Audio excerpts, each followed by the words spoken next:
Let's take this call. Hello, good morning to you. Hello, good morning. Morning. Right, good morning. Good morning, please. Your name and where you're calling us from? Please, I'm Simon calling from Dansoman.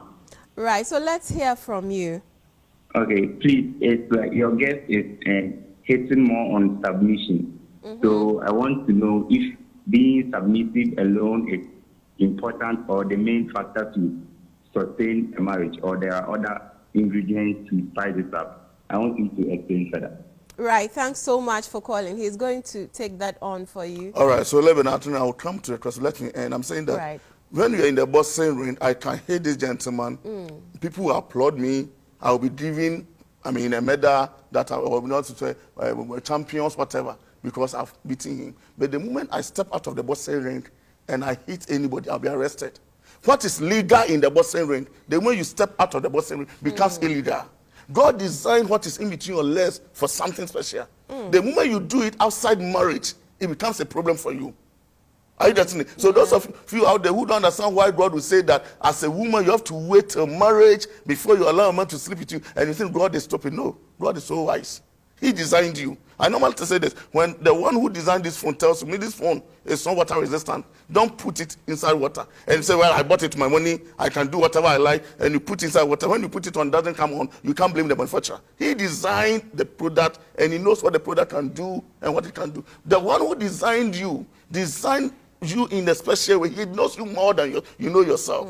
Are you getting it? So any woman watching me, look, the moment I'm sad, or the moment you begin to withdraw sex from your husband, know that your marriage is under attack. Right. That's the point I want to make. Now, talking about submission, as my brother says, when you talk of things that makes marriage, okay, there are a lot of elements.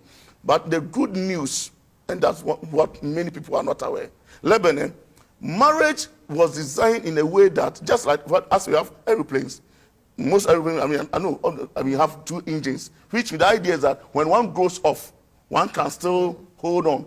Sustain the airplane till it lands. The same way God designed marriage. God designed marriage in the sense that he is part of the marriage. So marriage is always between three people. That's you, your husband, and God.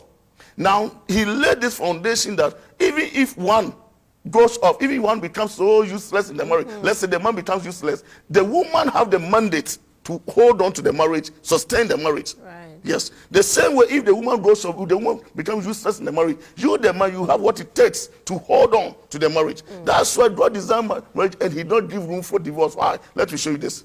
When you understand the whole concept of submission, submission is more powerful than even prayers, according to the Bible. And I wish at this point, let me confirm for viewers in the Bible. And that's also when I hear a woman who says, my husband, I'm divorced, and he's now trying to put the blame on the husband. I tell you, you are the cause of the divorce. The same way when I meet a man who is divorced and trying to blame the woman, I say, you are the cause. Why? God designed marriage and said that any of you can hold on to the marriage. Maybe later. Counselor, Abna is on the line. Hello, good morning to you. Hello, Abna, can you hear me? Right, Counselor, she's off. So let me read this to every woman watching us this morning. That this is how God designed. So the whole concept, in fact, actually, people don't even understand the word submission. That's another teaching altogether. Submission has been misinterpreted. The most easiest thing to do is submission. Right now, as we sit here, we are submitted to ourselves. The woman has begun to speak. You keep quiet and listen to me. Right. When you also come in, I also keep quiet. We are submitting. Of course. It's something we do every day. When the cameraman says 10, you 10. You are submitted to him.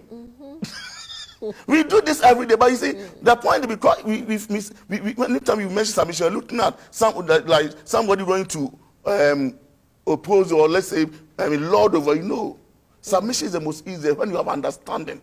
Many of us don't even understand submission, and I tell you, in fact, in my counseling work, I tell people I'm here to meet a submissive woman.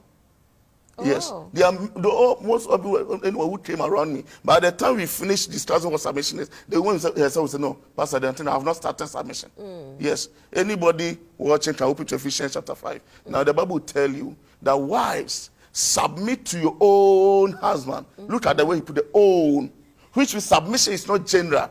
God did not command you to go and submit to every woman. No, your own, meaning know what your husband wants and what he doesn't want. Submission is defined in the context of your husband. Husband. So it's not about what my mother was doing for my daddy. Yes, your mother was maybe setting table, putting lace on it, and your daddy was, loved it.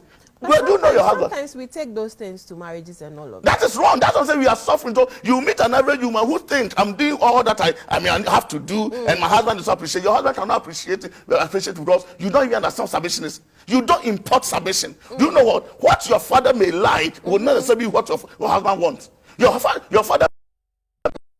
Your husband may like a cold food. So don't come and put a hot food in front of your husband and say, eat it. It's good to eat hot food. You're not there to train your husband. The Bible did not give the permission to go and train your husband. Is not one of your children to go and train him. But many women today, we are trying to change our husband to be this or our ex-boyfriends. Look, God is so wise. He said, submit to your own. That word own there alone, if you understand it, then you appreciate that an average woman don't understand submission. Why? That means before you even enter into marriage, now when you maybe go back to the dating principles that we will look at, you see, that's why during dating, you must not check the puzzle of submission and love. Why? You are going to submit to this man. And the definition is that submit to him. So check him and assess him. Are there things that to you may not, it will not give you that room, that kind of way to submit? Because the person's behavior and other things, you don't like it. Right. Remember, you're not there to change him.